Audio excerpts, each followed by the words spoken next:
परम आदरणीय बहन कुमारी मायावती जी से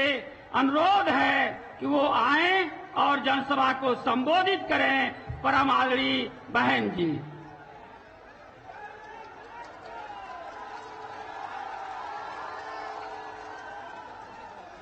चुनावी जनसभा में इकट्ठा हुए बीएसपी के सभी छोटे बड़े पदाधिकारियों एवं कार्यकर्तागण,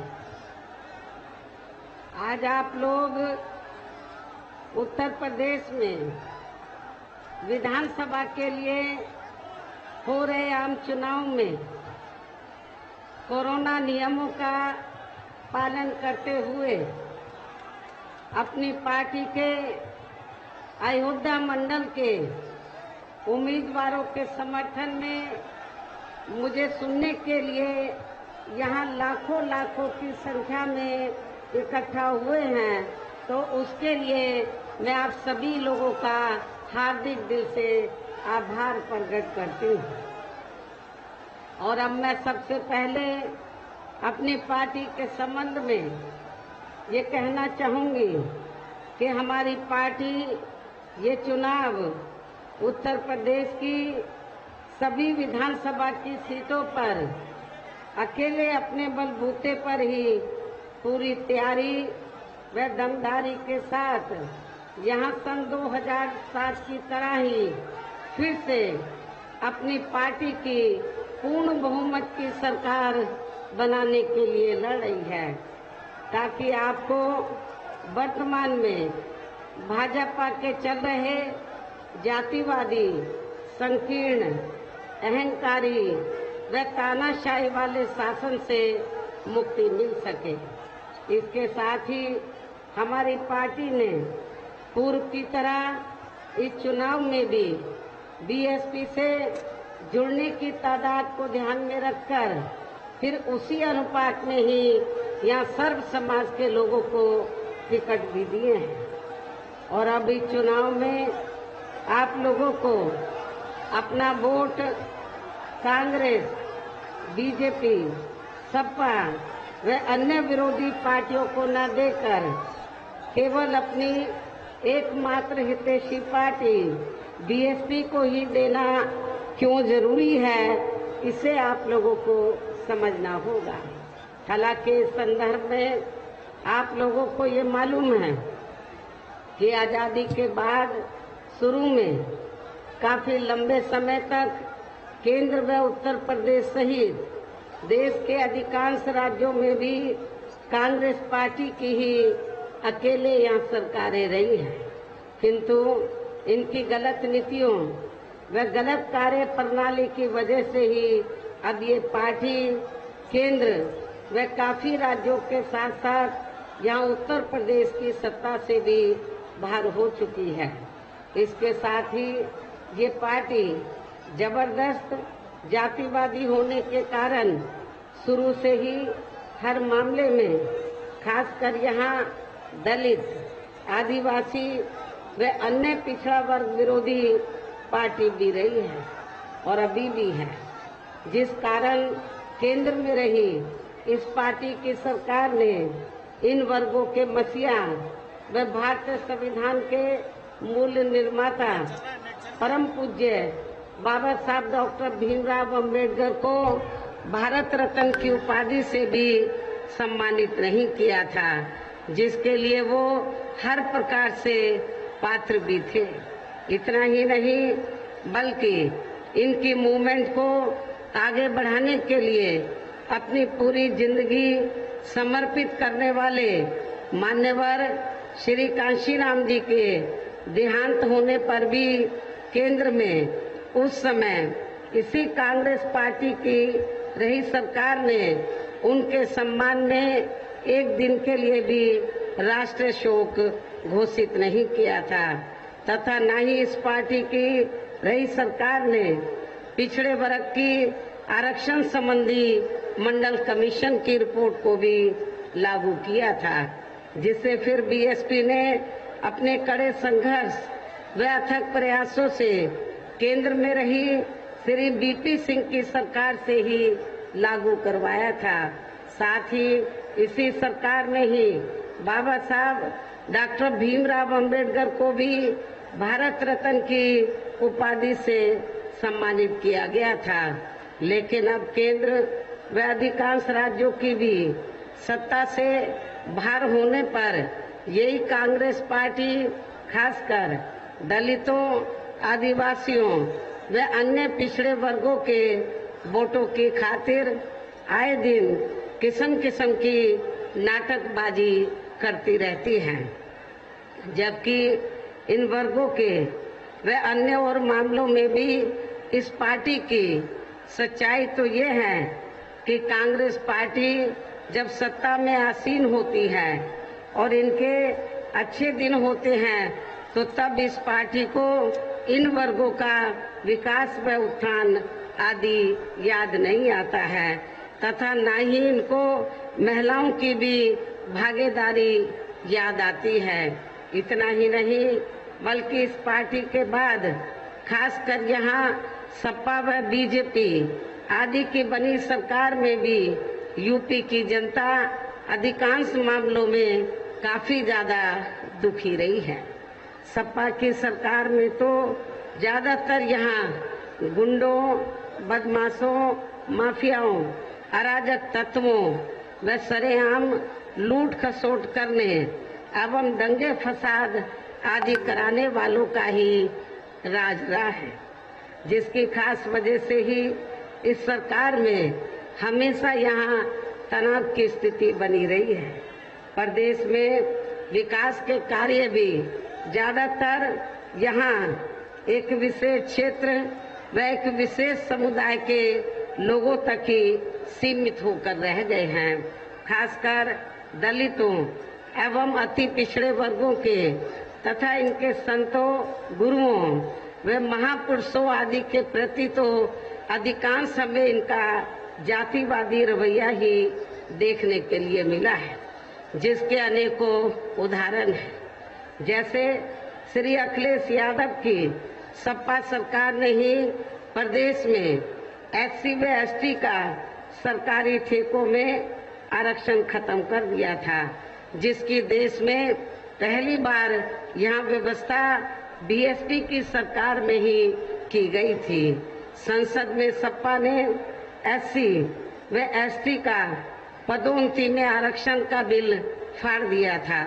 तथा फिर उसे पास भी नहीं होने दिया था। साथ ही माननीय कोर्ट के निर्णय की आड़ में SC व ST के कर्मचारियों का गलत तरीके से डिमोशन भी कर दिया गया। सपा सरकार ने ही SC व ST के छात्रों का विदेश जाकर पढ़ाई करने की योजना को खत्म कर दिया। SC व ST के छात्रों का शून्य शुल्क पर प्रवेश समाप्त कर दिया गया। इसके साथ ही इन वर्गों के छात्रों के शुल्क प्रतिपूर्ति पर 60% की बाध्यता लगाकर उनकी छात्रवृत्ति रोकने का भी काम किया गया। इसी सपा सरकार ने सरकारी भूमि आवंटन में SC व ST को मिलने वाली प्राथमिकता को खत्म कर दिया। साथ ही यही सरकार SC व ST की भूमि को लेकर नया संशोधन नियम लेकर आई, जिसमें बिना DM की अनुमति के कोई भी उनकी जमीन को खरीद सकता था, ताकि फिर इन कमजोर वर्गों के लोगों की जमीन को आसानी से हथियाया जा सके। ऐसे अनेकों और भी इन्होंने विरोधी फैसले लिए हैं। इसके अलावा दलित एवं अन्य पिछड़े वर्गों में जन्मे इनके महान संतों, गुरुओं व महापुरुषों आदि के आदर सम्मान में हमारी सरकार ने जनहित की अनेकों योजनाओं के जो नाम रखे थे, साथ ही नए बनाए गए जिलों व यूनिवर्सिटी एवं पार्क आदि के भी जो नाम रखे गए थे, वे सभी अधिकांश सपा सरकार ने बदल दिए हैं, जिसके तहत ही संत रविदास जिले का नाम भी बदलकर इन्होंने भदोई कर दिया है। इस प्रकार से इस पार्टी का इनके प्रति ऐसा ये प्रेम व इनका असली समाजवाद है। इतना ही नहीं बल्कि हमारी पार्टी तो इन मामलों को लेकर ये भी सोच रही थी कि सपा सरकार के हटने के बाद शायद बीजेपी की सरकार सपा के इन फैसलों को जरूर बदल देगी, लेकिन ऐसा नहीं हुआ, जिससे सपा की तरह ही बीजेपी सरकार की भी इन वर्गों एवं इनके संतों, गुरुओं व महापुरुषों आदि के प्रति इनकी जातिवादी मानसिकता साफ झलकती है। इसलिए इस चुनाव में खासकर इन वर्गों के लोगों को सपा के साथ साथ बीजेपी को भी सत्ता में आने से जरूर रोकना है। इसी प्रकार भाजपा सरकार की भी नीतियां व कार्यशैली अधिकांश यहाँ जातिवादी, पूंजीवादी एवं आरएसएस के संकीर्ण एजेंडे को ही लागू करने पर टिकी रही है, जिससे प्रभावित एवं शिकार हुए लोगों का इस सरकार में सही से विकास व उत्थान आदि नहीं हो सका है। साथ ही इनका हर स्तर पर काफी ज्यादा शोषण व उत्पीड़न आदि भी किया गया है। धर्म के नाम पर हमेशा यहाँ तनाव व नफरत आदि का वातावरण ही बना रहा है। प्रदेश में अपराध भी काफी ज्यादा बढ़े हैं, खासकर दलित, अकलियत व महिलाएं आदि भी इस सरकार में कतई भी सुरक्षित नहीं रही है। लेकिन मीडिया में इनके सही आंकड़ों को अधिकांश दबा दिया जाता है। इसके अलावा प्रदेश में गरीबों, मजदूरों, बेरोजगारों व अन्य मेहनतकश लोगों के साथ साथ दलितों, आदिवासियों व अन्य पिछड़े वर्गों, मुस्लिम एवं अन्य धार्मिक अल्पसंख्यक समाज के लोगों के हित व कल्याण के लिए वर्षों से जो भी यहाँ सरकारी योजनाएं चल रही थी तो उनका भी इन्हें वर्तमान भाजपा सरकार में सही से पूरा लाभ नहीं मिल पा रहा है। साथ ही दलितों व पिछड़ों को भी अब आरक्षण का पूरा लाभ नहीं मिल पा रहा है, क्योंकि अब इस सरकार में ज्यादातर सरकारी कार्य प्राइवेट सेक्टर के जरिए ही कराए जा रहे हैं, जिसमें इनके लिए आरक्षण की कोई भी व्यवस्था नहीं है। सरकारी नौकरियों में भी इनका आरक्षण का कोटा पूरा नहीं किया जा रहा है। मुस्लिम व अन्य धार्मिक अल्पसंख्यक समाज के लोगों के साथ तो बीजेपी की सरकार में अधिकांश यहाँ सोतेला व पक्षपात वाला रवैया ही अपनाया गया है। विशेषकर मुस्लिम समाज तो इस सरकार में सबसे ज्यादा दुखी रहा है, भयभीत रहा है, दहशत में रहा है। इतना ही नहीं बल्कि इस बार बीजेपी की सरकार में अपर कास्ट समाज में से विशेषकर प्रबुद्ध वर्ग और उसमें भी ब्राह्मण समाज भी हर मामले में अपने आप को काफी ज्यादा उपेक्षित महसूस करता रहा है। इसके अलावा इनकी गलत आर्थिक नीतियों के कारण यहाँ गरीबी, बेरोजगारी व महंगाई आदि भी काफी ज्यादा बढ़ी है। इसके साथ साथ उत्तर प्रदेश सहित पूरे देश के किसान भी केंद्र सरकार की गलत नीतियों के कारण काफी ज्यादा दुखी व परेशान रहे हैं और अभी भी हैं। साथ ही प्रदेश में बेरोजगार लोगों को रोजगार नहीं मिलने के कारण ही ज्यादातर इनको इस सरकार में पलायन भी करना पड़ा है। आप लोगों को मालूम है आजादी के बाद यहाँ यूपी में चाहे कांग्रेस सत्ता में रही हो या सपा, बीजेपी या अन्य कोई और पार्टी, लेकिन इनकी सरकारों में यहाँ पर जो बेरोजगार लोग हैं, नवयुवक हैं, उनको रोटी रोजी के साधन नहीं मिले, जिसके कारण ये लोग बड़े पैमाने पर रोटी रोजी की तलाश में दूसरे राज्यों के बड़े बड़े नगरों, महानगरों में तो रोटी रोजी के लिए पलायन करके चले गए। लेकिन आप लोगों को ये भी मालूम है कि जब बीएसपी के नेतृत्व में 4 बार यहाँ सरकार बनी तो बीएसपी की पहली ये सरकार थी जिस सरकार में यहाँ गरीब बेरोजगार लोगों को पलायन नहीं करना पड़ा, बल्कि जो पलायन करके चले गए थे वो भी बड़े पैमाने पर अपने यूपी वापस आ गए थे। इसलिए मैं आप लोगों को ये विश्वास दिलाना चाहती हूँ, जब इस बार 5वीं बार बीएसपी की सरकार बनेगी तो आप लोगों को रोटी रोजी के साधन प्राथमिकता के आधार पर दिए जाएंगे ताकि आप लोगों को पलायन ना करना पड़े। इस प्रकार से इन सभी विरोधी पार्टियों की रही सरकारों में शुरू से ही यहाँ यूपी की जनता काफी ज्यादा दुखी व परेशान रही है। विशेषकर कोरोना महामारी के दौरान तो इन सभी की हालत और भी ज्यादा खराब हो गई है। ऐसे में इन सभी विरोधी पार्टियों की रही सरकारों से निजात पाने के लिए अभी चुनाव में यहाँ प्रदेश की जनता को अपनी एकमात्र हितैषी पार्टी बहुजन समाज पार्टी की ही सरकार बनाना बहुत जरूरी है, जिसने अपने चारों रहे शासनकाल के दौरान बिना पक्षपात व भेदभाव आदि के यहाँ कमजोर एवं उपेक्षित वर्गों के लोगों के साथ साथ सर्व समाज में से गरीबों, मजदूरों, बेरोजगारों, किसानों, व्यापारियों, कर्मचारियों एवं अन्य मेहनतकश लोगों के साथ ही युवाओं, छात्रों, महिलाओं व बुजुर्गों आदि के भी विकास एवं उत्थान के लिए अनेकों ऐतिहासिक व महत्वपूर्ण कार्य किए हैं और इस बार सरकार बनने पर वो सभी कार्य फिर से शुरू किए जाएंगे। इसके अलावा बीएसपी की रही सरकार में दलित एवं अन्य पिछड़े वर्गों में जन्मे अपने महान संतों, गुरुओं व महापुरुषों आदि को भी विभिन्न रूपों में पूरा आदर सम्मान दिया गया है और आगे भी इनके सम्मान में कोई भी कमी आने नहीं दी जाएगी। प्रदेश में विशेषकर गरीबी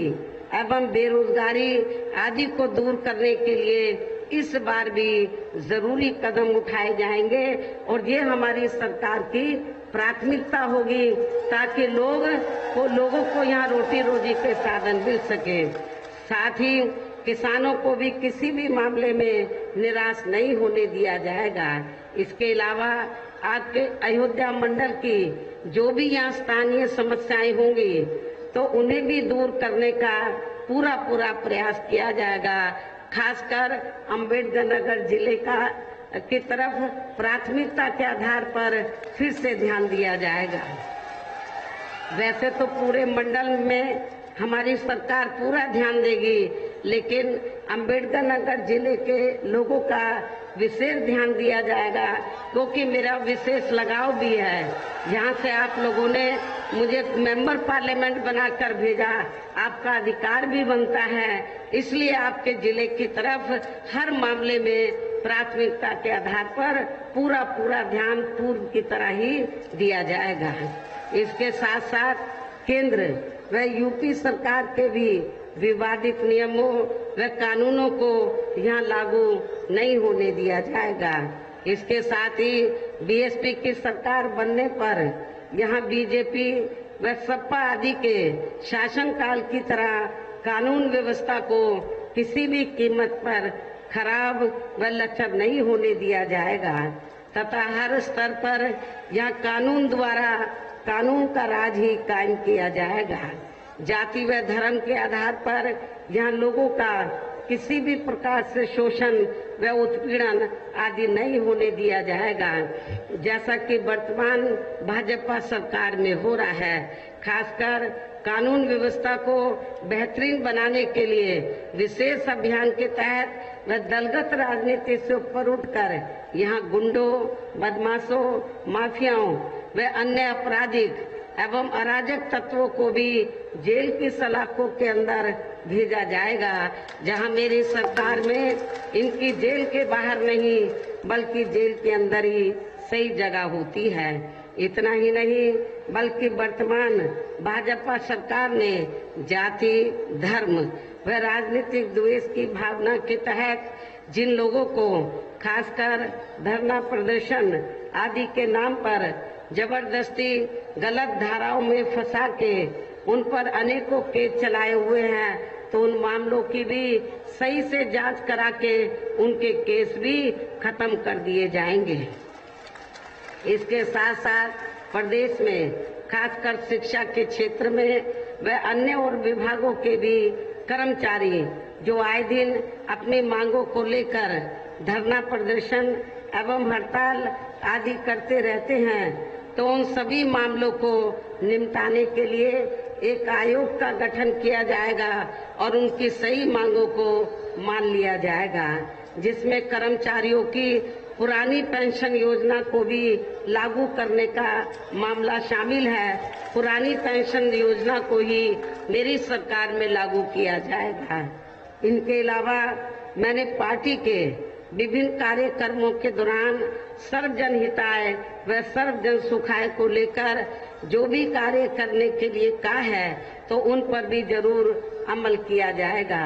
लेकिन ये सभी कार्य करने के लिए इस चुनाव में यहाँ बीएसपी को सत्ता में लाना बहुत जरूरी है, जिसके लिए अपनी पार्टी के लोगों को वोट पड़ने तक यहाँ सभी विरोधी पार्टियों के साम दाम दंड भेद आदि हथकंडों से जरूर सावधान रहना है। और इस मामले में विरोधी पार्टियां चुनाव होने से कुछ समय पहले व चुनाव के दौरान भी अपने अपने पक्ष में हवा बनाने के लिए खासकर मीडिया व ओपिनियन पोल एवं सर्वे आदि का जो बड़े पैमाने पर गलत इस्तेमाल करती हैं, तो उससे आप लोगों को बिल्कुल भी गुमराह नहीं होना है। जैसे सन 2007 के हुए विधानसभा चुनाव में उस समय मीडिया में जो बीएसपी को लेकर ओपिनियन पोल व सर्वे आदि दिखाए गए थे, तो जब रिजल्ट आया वो उल्टा साबित हुआ, गलती साबित हुआ था। और इस बार भी आप लोगों को इनका जो ओपिनियन पोल है, सर्वे है, उसको गलत साबित करना है। वैसे तो आपकी भीड़ को देखकर ऐसा लग रहा है आप जरूर इस बार भी गलत साबित करेंगे। इसके साथ ही पूर्व की तरह इस चुनाव में भी विरोधी पार्टियों ने विभिन्न रूपों में जो अपने हवाई व प्रलोभन भरे चुनावी घोषणा पत्र आदि जारी किए हैं, जिन्हें सत्ता में आने के बाद ये पार्टियां अधिकांश अमल में नहीं लाती हैं, तो उनके बहकावे में भी आप लोगों को कतई नहीं आना है, जिन पर से अब जनता का काफी हद तक विश्वास ही उतर गया है। इसलिए इस मामले में बीएसपी किसी भी चुनाव में विरोधी पार्टियों की तरह अपना कोई भी चुनावी घोषणा पत्र आदि जारी नहीं करती है। वैसे भी बीएसपी कहने में बहुत कम बल्कि कार्य करके दिखाने में ही ज्यादा विश्वास रखती है। और ऐसा हमने यहाँ यूपी में अपनी चारों रही सरकारों के दौरान करके भी दिखाया है। इसके साथ ही यहाँ मैं ये भी कहना चाहती हूँ कि हमारी पार्टी की चारों रही सरकारों ने प्रदेश में बिगड़ी हुई कानून व्यवस्था को सुधारने के साथ साथ प्रदेश के विकास व आम जनहित के लिए जो असंख्य अति महत्वपूर्ण कार्य किए हैं, वो अभी तक या किसी भी विरोधी पार्टी की रही सरकार ने नहीं किए हैं, बल्कि ज्यादातर उन्हीं कार्यों के नाम व स्वरूप आदि बदलकर अब विरोधी पार्टियों की सरकारें उन्हीं को ही भुनाने में लगी रहती हैं। लेकिन उन कार्यों के प्रति इनकी नियत व सोच सही नहीं होने के कारण उसमें भी ये पार्टियां ज्यादा सफल नहीं हो पाई हैं। और अब मेरा यही कहना है कि आप लोगों को इस चुनाव में अपने हित व कल्याण के लिए या फिर से बीएसपी की सर्वजन हिताय व सर्वजन सुखाय की नीतियों पर आधारित सरकार बनाना बहुत जरूरी है। और इसके लिए पार्टी के लोगों को वोट पड़ने वाले दिन सबसे पहले सुबह उठते ही व समय से अपने अपने पोलिंग बूथों पर अपना वोट डालने के लिए जरूर जाना है। हमारी महिलाएं भी बड़ी तादाद में इधर मुझे सुनने के लिए आई हैं। मेरी महिलाओं से भी ये पुरजोर अपील है कि वोट देने के मामले में आप पुरुषों को पछाड़ देंगी, उनसे पहले जाकर लाइन लगाकर आप लोग अपनी पार्टी के उम्मीदवारों को वोट जरूर देंगी। इसके साथ ही आपका वोट अन्य कोई व्यक्ति ना डाल सके, इसका भी आप लोगों को खुद ही ध्यान रखना है। इसके साथ साथ अपनी पार्टी का कोई भी वोट पड़ने से ना रह जाए तो उसका भी पार्टी की हर पोलिंग बूथ की कमेटी को विशेष ध्यान रखना है। इन्हीं जरूरी बातों के साथ ही अब मेरी बीएसपी के लोगों से यही अपील है कि पार्टी ने यहाँ पे अयोध्या मंडल में जिन भी विधानसभा की सीटों पर अपने उम्मीदवारों को चुनाव के मैदान में उतारा है, जो यहाँ आपके बीच में मौजूद भी हैं, तो उन्हें आप लोगों को वोट वाले दिन अपनी पार्टी के हाथी चुनाव चिन्ह के सामने वाले बटन को दबा के जरूर जिताना है। और फिर से आपको यहाँ सन 2007 की तरह ही बीएसपी की अपनी पूर्ण बहुमत की सरकार जरूर बनाना है। तभी फिर प्रदेश में अमन चैन कायम होने के साथ साथ यहाँ सभी धर्मों व वर्गों के लोगों का भी सही से विकास व उत्थान आदि हो सकता है। साथ ही यहाँ अन्याय, अपराध, भय व भ्रष्टाचार मुक्त एवं विकास युक्त वातावरण भी पैदा हो सकता है। और तभी फिर यहाँ परम पूज्य बाबा साहब डॉक्टर भीमराव अंबेडकर एवं मान्यवर श्री कांशीराम जी आदि का भी सपना सही साकार हो सकता है। इस उम्मीद के साथ ही अब मेरा यही कहना है कि अब आप लोगों को हर पोलिंग बूथ को जिताना है। अब आप लोगों को हर पोलिंग बूथ को जिताना है, बीएसपी को सत्ता में लाना है। वैसे आज आप लोगों के जोश को देखकर मुझे ऐसा लग रहा है कि आप लोग बीएसपी के नेतृत्व में अपनी इस बार 5वीं बार सरकार जरूर बनाएंगे और अपनी बहन जी को 5वीं बार यूपी का मुख्यमंत्री जरूर बनाएंगे। और अब मैं अपनी बात यही समाप्त करूं, लेकिन उससे पहले खासकर अम्बेडकर नगर जिले के लोग ये जरूर जानना चाहेंगे कि पिछले विधानसभा चुनाव में यहाँ कटहरी व अकबरपुर विधानसभा की सीट से बीएसपी के सिंबल से चुनकर आए। साथ ही पुराने परिसीमन के तहत इस जिले की एससी लोकसभा की सीट से सांसद व बाद में एससी सीट से ही विधायक रहे। इन तीनों को पार्टी से क्यों निकालना पड़ा है? हमें इन तीनों को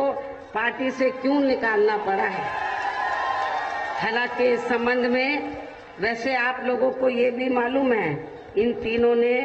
पार्टी व मेरे द्वारा लाख समझाने के बावजूद भी यह पार्टी को 3 ग्रुप में बांट दिया था। आपके अम्बेडकर नगर जिले में पार्टी को 3 ग्रुप में बांट दिया था, जिससे इस बार यहाँ लोकल बॉडीज के चुनाव में पार्टी को बड़ा भारी नुकसान हुआ है। यदि ये लोग मिलकर चलते तो ना तो मुझे इनको निकालना पड़ता और ना ही पार्टी को नुकसान होता, फिर यहाँ का चेयरमैन बहुजन समाज पार्टी का होता। लेकिन इन्होंने 3 ग्रुप बनाकर पार्टी का बड़ा भारी नुकसान किया। और इसका फिर आगे चलकर हमें क्यों निकालना पड़ा कि इन्होंने पार्टी को बड़ा भारी नुकसान किया, और इसका फिर आगे चलकर बड़े चुनावों में और भी ज्यादा नुकसान पहुंच सकता था, जिसे खास ध्यान में रखकर ही फिर पार्टी व मूवमेंट के हित में इन तीनों को पार्टी से निकालना पड़ा है। इन तीनों के अलावा इनका एक और भी साथी है जो जलालपुर से सपा से विधानसभा का चुनाव लड़ा है, उसका भी जवाब सही समय पर आपको जरूर मिल जाएगा। लेकिन अब ये खासकर तीनों लोग कितने दिन सपा में मिलकर रहेंगे मिलकर चलेंगे, ये तो आगे चलकर समय ही बताएगा। ये तीनों की जो चौकड़ी है, कितने दिन सपा में मिलकर रहेंगे, ये तो आगे चलकर समय भी बताएगा। किंतु इन तीनों को निकालकर हमने अपनी पार्टी को यहाँ काफी कुछ नुकसान होने से समय से बचा लिया है और ये सभी लोग इस बार चुनाव जरूर हारेंगे, ऐसा मुझे पूरा भरोसा है। तथा इस जिले की टांडा सहित 5 उम्मीदवार बीएसपी के जरूर यहाँ चुनाव जीतेंगे, ऐसा मुझे यहाँ डॉक्टर अंबेडकर नगर जिले के अपनी पार्टी के लोगों के पर पूरा भरोसा है। और अब मैं पुनः अयोध्या मंडल की सभी विधानसभा की सीटों को जिताने की पुरजोर अपील करते हुए अपनी बात यही समाप्त करती हूँ। लेकिन मैं आप लोगों से दरखास्त करती हूँ, अपील करती हूँ कि आप लोगों को वोट पड़ने तक विरोधी पार्टियों के लोग किस्म के हथकंडे इस्तेमाल करेंगे। आप लोगों को कतई भी गुमराह नहीं होना है और आप लोगों को जोश के साथ साथ तो सूझबूझ से भी आप लोगों को अपने 5 उम्मीदवारों को अंबेडकर नगर जिले के जो 5 सीटें हैं उनको जिताना है, उनको बड़े अच्छे वोटों के अंतर से जिताना है। वैसे तो आज आपकी लाखों की तादाद में आई भीड़ ने, जिसमें महिलाएं भी बड़े पैमाने पर आई हैं, मुझे पूरा भरोसा है कि आप लोग अंबेडकर नगर की 5 सीटों के साथ साथ पूरे अयोध्या मंडल से इस बार आप बहुत बढ़िया रिजल्ट लाएंगे, चौंकाने वाला रिजल्ट लाएंगे, अच्छी सीटें जिताकर लाएंगे, मुझे पूरा भरोसा है। अयोध्या मंडल में जिनको दूसरी विरोधी पार्टी के लोग, सपा वाले लोग कहते हैं हमारी बापोदी है अयोध्या मंडल, बीजेपी वाले जो है वो कहते हैं हमारी बापोदी है, लेकिन आप लोगों को इनको बताना है, सपा और बीजेपी को बताना है अयोध्या मंडल में तो अभी भी जब रिजल्ट आएगा तो नीला झंडा ही आप लोगों को नजर आएगा इन लोगों को, और बीएसपी के अयोध्या मंडल से बड़े पैमाने पर उम्मीदवार चुनाव जरूर जीतेंगे। पहले नंबर पर अयोध्या मंडल में बीएसपी रहेगी, ऐसा मुझे पूरा भरोसा है। चाहे ये लोग कितने भी हथकंडे क्यों ना इस्तेमाल कर ले, चाहे सपा हो, बीजेपी हो या अन्य कोई भी विरोधी पार्टी हो, इनके हथकंडे धरे के धरे रह जाएंगे, ऐसा मुझे पूरा भरोसा है। चाहे तो सुल्तानपुर जिले के लोग हैं, अमेठी के लोग हैं, अयोध्या जिले के लोग हैं, मुझे इनके पर पूरा भरोसा है। बाराबंकी जिले के लोग हैं, पूरा भरोसा है कि मुझसे तो जब बीच में इन जिलों के लोग मिलते रहते हैं, अमेठी, सुल्तानपुर, बाराबंकी, अयोध्या, तो उनका यही कहना है, वहाँ के लोगों का, पार्टी के लोगों का, उम्मीदवार से यही कहना है कि हम इस बार अंबेडकर नगर जिले से पीछे नहीं रहेंगे। जैसे अंबेडकर नगर जिला 5 सीटें जिताएगा बीएसपी, यहाँ पर इन सभी जिलों में, इस मंडल के अन्य सभी जिलों में बढ़िया रिजल्ट लाएगी, अच्छी सीटें जिताएगी। इन्हीं लफ्जों के साथ अब मैं आप लोगों का और ज्यादा समय न लेते हुए अपनी पार्टी के अयोध्या मंडल के जो सभी उम्मीदवार यहाँ के सामने खड़े हैं, इनको पुनः हाथी चुनाव चिन्ह के सामने वाले बटन को दबाकर इनको रिकॉर्ड तोड़ वोटों से जिताने की अपील करते हुए अब मैं आप लोगों से यही रजा लेती हूँ। जय भीम, जय भारत।